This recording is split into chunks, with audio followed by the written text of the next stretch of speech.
అందరికీ నమస్కారం. ఈరోజు మనం ఈ వీడియోలో జవహర్లాల్ నెహ్రూ ప్లానిటేరియం గురించి తెలుసుకుందాము, ప్లస్ విశ్వేశ్వరయ్య మ్యూజియం. ఫస్ట్ మేము విజిట్ అయింది జవహర్లాల్ నెహ్రూ ప్లానిటేరియం. సో ఇక్కడ టైమింగ్స్ వచ్చేసి every Tuesday to Sunday 10:30 AM to 5:30 PM ఉంటుంది. Plus Mondays plus every second Tuesday every month close ఉంటుంది. స్కై థియేటర్ షోస్ వచ్చేసి ఇక్కడ ఫేమస్ అండి. అంటే లైక్ డోమ్ స్కై థియేటర్ ఉంటుంది. అక్కడ మనకి సన్ గురించి, యూనివర్స్ గురించి షోస్ అనేది వాళ్ళకు ఉంటాయి. సో వాళ్ళు ప్లే చేస్తారు. అది చూడడానికి మెయిన్ ఇక్కడ అనేది మేము విజిట్ అయింది. ఫస్ట్ వచ్చేసి మనం ఎంటర్ అయిన వెంటనే మనకి సైన్స్ పార్క్ ఉంటుంది. లైక్ ఆస్ట్రోనమీ మోడల్స్ అన్నీ అక్కడ ఉంటాయి. సో ఇంట్రెస్టింగ్గా ఉంటుంది. అక్కడ కూడా కొంచెం మనకి మంచి టైం పాస్ అవుతుంది అనమాట. స్పెషల్లీ పిల్లల్ని ఇక్కడ తీసుకొస్తే ఒక సైన్స్ పరంగా ఎడ్యుకేటెడ్ అయితే అవుతారు. సో మేము షోకి వెళ్ళే ముందు అక్కడ అన్ని డిస్ప్లే చేశారనమాట. లైక్ అంటే మనకి అక్కడ నుంచి వేరే గ్రహాలు వాళ్ళ నుంచి తీసుకొచ్చిన రాళ్ళు అలాంటివన్నీ డిస్ప్లేస్ చేశారు.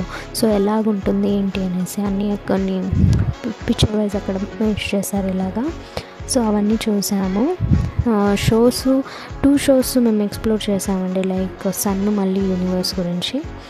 సో అది అన్నీ ఎక్స్ప్లోర్ చేసిన తర్వాత అక్కడ నుంచి మేము నెక్స్ట్ వెళ్ళింది వచ్చేసి విశ్వేశ్వరయ్య మ్యూజియంకి. ఇక్కడ షోస్ ముగించుకొని ఇక్కడ వచ్చేసరికి ఆల్రెడీ ఈవినింగ్ అయిందనమాట. సో కంపేర్ చేస్తే జవహర్లాల్ నెహ్రూ ప్లానిటేరియం కంపేర్ చేస్తే మనకు మ్యూజియం ఏమైతే ఉందో మ్యూజియంలో మనకు టైం ఎక్కువ తీసుకుంటుంది. ఎందుకంటే అక్కడ షోస్ కోసం మనం వెళ్తే ఇక్కడ మనము రియల్గా ఆ మోడల్స్ని ఎక్స్ప్లోర్ చేయొచ్చు అనమాట.